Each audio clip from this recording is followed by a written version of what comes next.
손자병법 제9편은 행군편입니다. 이 편은 전쟁에서 군대가 이동하고 진을 치는 방법, 적의 동향을 살피는 법, 병사들의 상태를 점검하는 기준 등을 다룹니다. 쉽게 말하면 행군 중 어떻게 안전을 지키고 지형과 징후를 통해 적을 파악하는가에 대한 지침입니다. 지형과 위치 선정. 산에서는 높은 곳을 차지하고 햇볕이 드는 곳을 등지라. 물가에서는 위쪽을 차지하고 다리를 건널 때는 군을 절반 이상 건너게 한 뒤 적을 상대해야 한다. 늪지나 습지는 빨리 벗어나야 한다. 평지에서는 좌측을 높이고 우측을 낮추며 뒤에는 높은 곳을 두고 앞은 평지를 택해야 합니다. 적의 동향을 파악하는 법. 적이 먼 곳에서 접근하면 장수가 진을 정돈하고 있는 것입니다. 적이 가까이 와서 싸우려 하지 않으면 이익을 노리는 것입니다. 나무 사이에 먼지가 많이 일면 병력이 온 것이고 흩어져 있으면 땔감을 모으는 것입니다. 새가 갑자기 날아오르면 잠복병이 있다는 뜻이고 짐승이 놀라 달아나면 기습부대가 있다는 뜻입니다. 병사들의 상태로 본 사기 진단. 군중에서 말이 떠들썩하면 민심이 흔들린 것이다. 장수가 자주 화내면 군이 필요한 것이다. 병사들이 자주 작은 벌을 받으면 불만이 쌓인 것이고 큰 벌을 무겁게 내리면 위태로운 것이다. 장수가 자주 약속을 하면 군이 공궁한 것이고 지나치게 보물을 사랑하면 군이 혼란스러운 것이다. 행군시 금기와 주의. 적이 강을 건너는 중에는 공격하지 말라. 돌아가는 군은 막지 말라. 포위할 때는 반드시 한쪽 길을 열어줘라. 사람을 막다 몰아붙이면 죽기 살기로 싸우게 된다. 적이 위태로운 상황일 때는 건드리지 말라. 핵심 교훈. 군대의 안전은 지형을 어떻게 이용하느냐에 달려 있습니다. 적의 징후와 병사들의 태도는 정신적 물리적 상태를 읽는 중요한 정보입니다. 전쟁에서는 무조건 몰아붙이는 것이 아니라 상황에 맞는 여유와 틈을 주는 지혜가 필요합니다. 손자병법 9편 행군편. 군대가 움직이는 순간 전쟁의 성패는 이미 결정됩니다. 손자병법 제9편 행군편은 군대의 이동과 진지구축 그리고 적을 관찰하는 지혜를 담고 있습니다. 왜 행군이 중요한가? 고대 전쟁에서 병력은 하루에 수십 리를 걸어야 했습니다.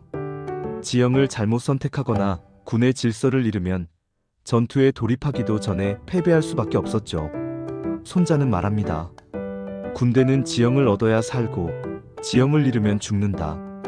즉, 이동 자체가 곧 전략이었습니다. 지형에 따른 행동 지침. 행군편의 핵심은 바로 지형 활용법입니다. 손자는 이렇게 말합니다.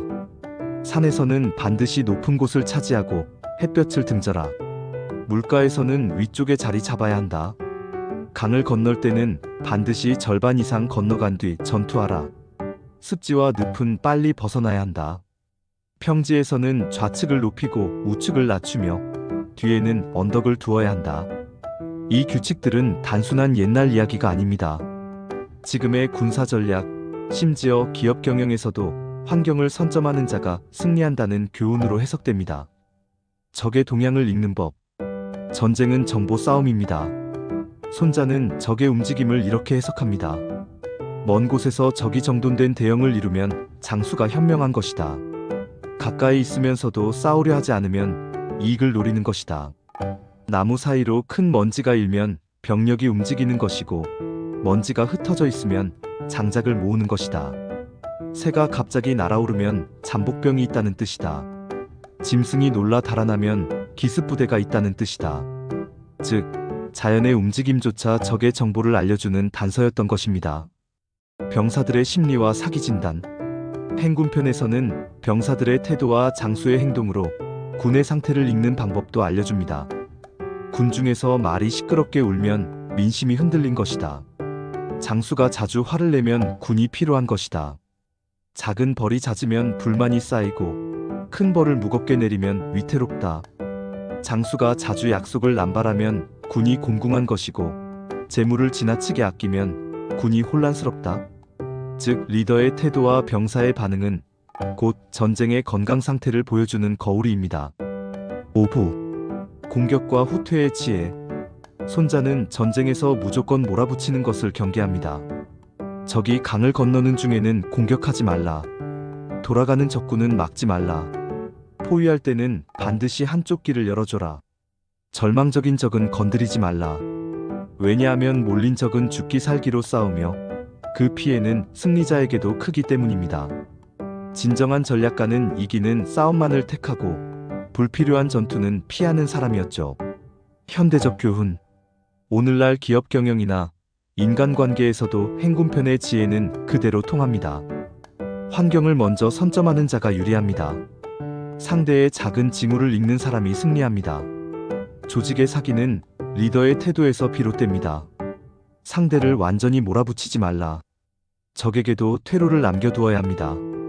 손자는 2000년 전에 이미 이 모든 것을 꿰뚫고 있었습니다. 손자병법 제9편 행군편. 군대를 움직이는 것은 단순한 이동이 아니라 생사와 승패를 가르는 전략이었습니다. 우리의 삶에서도 행군편의 지혜를 기억해 봅시다. 환경을 읽고 상대를 관찰하며 무리하지 않는 선택. 그것이 승리의 길입니다. 손자병법, 전쟁을 넘어 삶의 지혜로. 구독과 좋아요는 사랑입니다.